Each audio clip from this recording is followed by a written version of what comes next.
Cześć, witajcie w Uranii w podróży. Mam na imię Wieńczysław, jestem astronomem i krajoznawcą, a od dzisiaj także waszym przewodnikiem po miejscach związanych z astronomią. Zaczniemy nasze podróże od wycieczki śladami Mikołaja Kopernika. A jakże? Zapraszam!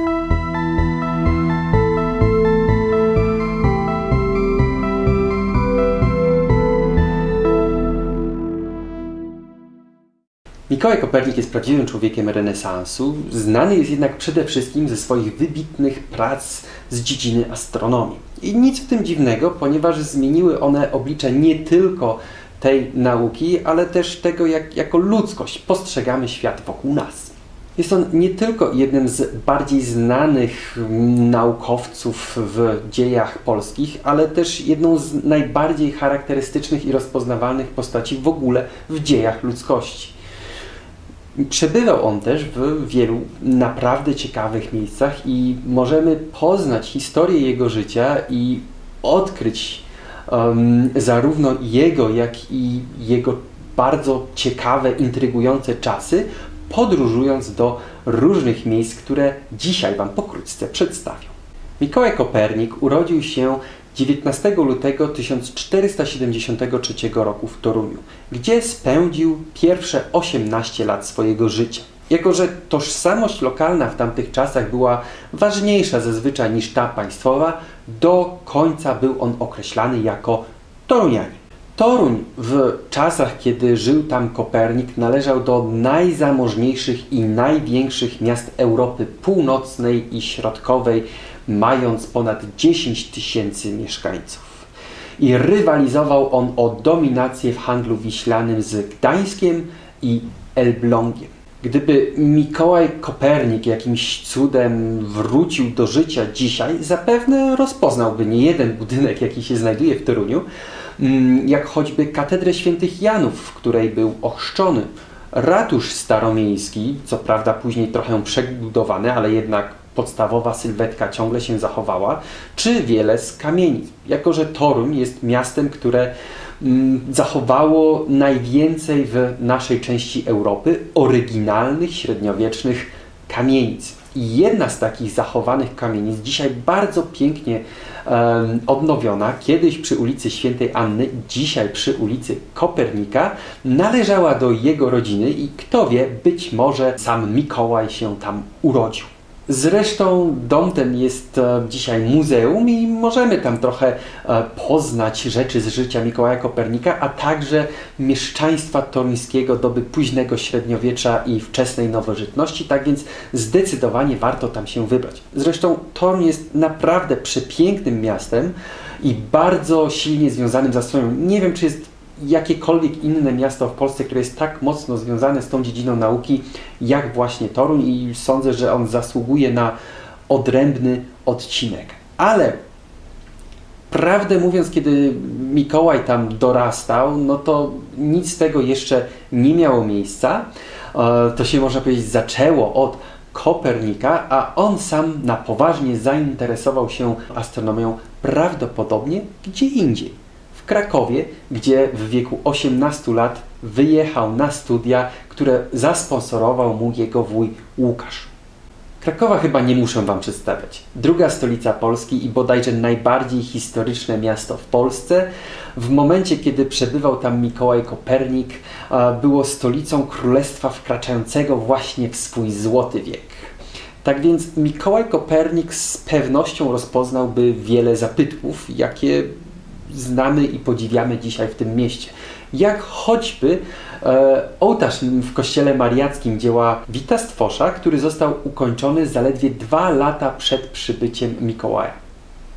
Mikołaj Kopernik studiował na uniwersytecie dzisiaj znanym jako Jagielloński, który wówczas przeżywał swoją świetność i słynął on chociażby z profesorów wykładających tam matematykę i astronomię, co bez wątpienia miało wpływ na życie młodego torunianina.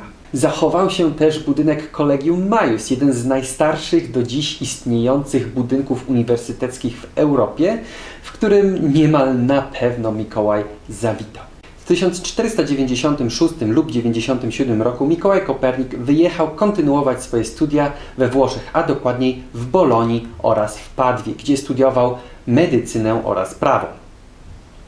Wyjazd do Włoch był bardzo prestiżowy w tamtych czasach, ponieważ Włochy były centrum myśli i kultury europejskiej. Kolebka renesansu, tam pojechać to był duży prestiż. I Mikołaj Kopernik bez wątpienia nawiązał tam liczne kontakty z myślicielami z całej Europy. Mógł też studiować wiele prac, nie tylko jemu współczesnych badaczy i filozofów, ale także starożytnych. I prawdopodobnie prace Arystarcha z Samos miały duży wpływ na jego późniejsze idee heliocentryczne. Bolonia, przepiękne miasto włoskie, jest też kolebką najstarszego na świecie uniwersytetu. Niestety nie zachował się żaden budynek tejże uczelni, który Kopernik mógłby dzisiaj rozpoznać, ale zapewne wiele uliczek już tak. Kolejnymi dwoma ważnymi włoskimi miastami w życiorysie Kopernika są Ferrara oraz Rzym. W Ferrarze Kopernik obronił doktorat z prawa kanonicznego, natomiast w Rzymie w nocy z 5 na 6 listopada 1500 roku zaobserwował on zaćmienie księżyca, które również miało wpływ na rozwój jego teorii heliocentrycznych. Jednakże czas studiów musiał się skończyć. W 1503 roku na stałe Kopernik przeprowadza się na Warmię, przepiękną krainę na północy Polski, która wówczas była częścią Królestwa Polskiego, podlegającą bezpośrednio biskupom warmińskim. A przypomnę Wam, biskupem warmińskim był wówczas Łukasz Wacenrode, wujek Mikołaja Kopernika. I tak kolejne 40 lat swojego życia Mikołaj Kopernik spędził na Warmii, przede wszystkim w 3 miastach. Lidzbarku Warmińskim, gdzie mieszkał jego wujek, we Fromborku oraz w Olsztynie. Każde z tych miast jest warte do odwiedzenia, naprawdę ładne, naprawdę fajne. Oficjalnie Mikołaj Kopernik był kanonikiem warmińskim, czyli członkiem kapituły warmińskiej i jego pracą na co dzień było doglądanie dóbr tejże kapituły. Jednakże w wolnym czasie doglądał on nieba i dopracowywał swoje teorie heliocentryczne.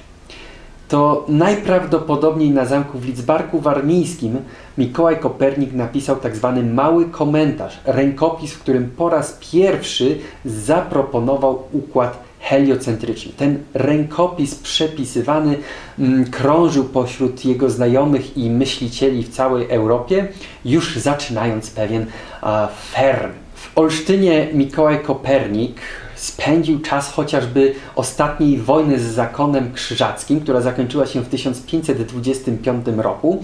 Tam też zachował się jedyny na świecie przyrząd astronomiczny, jaki Mikołaj Kopernik wykonał. Na ścianach zamku w Olsztynie możemy bowiem zobaczyć tablicę astronomiczne przygotowaną przez Mikołaja Kopernika. W tym mieście warto też zajść do obserwatorium i planetarium astronomicznego. Podobna instytucja funkcjonuje także we Fromborku, malowniczym miasteczku położonym u brzegów Zalewu Wiślanego, w którym wyglądająca jak zamek katedra była miejscem ostatnich dni Mikołaja Kopernika. Zmarł tam on, jest on tam pochowany i możemy dzisiaj tam zobaczyć jego nagrobek. Jemu też jest poświęcone niewielkie muzeum. Podsumowując, Mikołaj Kopernik to prawdziwy człowiek renesansu, mający wiele zainteresowań, wiele zajęć, którego ścieżka życia przebiega przez same naprawdę ładne miasta i miasteczka, do których odwiedzenia Was zachęcam. A tymczasem ja się z Wami już żegnam i zapraszam do kolejnego odcinka. Trzymajcie się, cześć!